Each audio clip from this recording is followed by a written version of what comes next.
ஜனநாயகம் திரைப்படம் சட்டவிரோதமாக இணையத்தில் வெளியானது தொடர்பாக படக்குழு கொடுத்த புகாரில் சைபர் கிரைம் போலீசார் வழக்கு பதிவு செய்திருக்கிறார்கள்.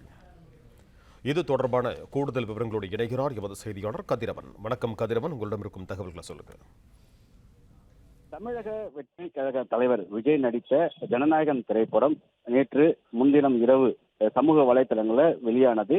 நள்ளிரவில் முழு திரைப்படமும் HD பிரிண்டர்ல வெளியானது. இந்த சம்பவம் பெரும் அதிர்ச்சி ஏற்படுத்திய நிலையில் படக்குழு சார்பாக தமிழக சைபர் கிரைம் காவல் நிலையத்தில் புகாரானது அளிக்கப்பட்டிருக்கிறது. அதன் அடிப்படையில் வழக்கு பதிவு செய்து இந்த திரைப்படத்தை பதிவேற்றம் செய்த நபர்கள் யார் என்பது குறித்து IP முகவரி வைத்து தமிழக சைபர் கிரைம் போலீசார் விசாரணையை தொடங்கியிருக்கிறார்கள். படத்தை பகிர்ந்தாலோ டவுன்லோட் செய்தாலோ நடவடிக்கைகள் மேற்கொள்ள வேண்டும் என்றும் எச்சரிக்கையானது விடுக்கப்பட்டிருக்கிறது.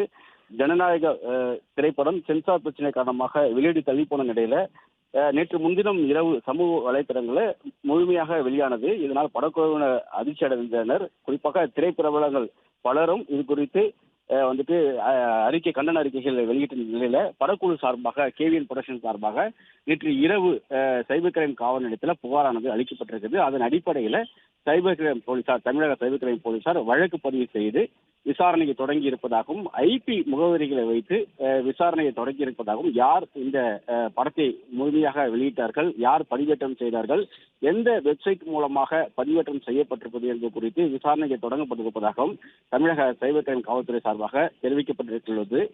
அந்த IP முகவரியை வைத்து பதிவேற்றம் செய்த நபர்கள் குறித்து விசாரணை செய்து அவர் மீது நடவடிக்கை எடுக்கப்படும் என்றும் தெரிவிக்கப்பட்டிருக்கிறது. அதன் முன்பாக படத்தை பகிர்ந்தாலோ டவுன்லோட் செய்தாலோ தமிழக சைபர் கிரைம் போலீசார் நடவடிக்கை மேற்கொள்ளும் என்றும் எச்சரிக்கையானதும் விடுக்கப்பட்டிருக்கிறது. தொடர் விசாரணைக்கு பின்பு முழுமையான விவரங்கள் வெளியிடப்படும் என்றும் தமிழக சைபர் கிரைம் போலீசார் தரப்பில் தெரிவிக்கப்பட்டிருக்கிறது. நன்றி கதிரவன், உங்கள் தகவல்களுக்கு.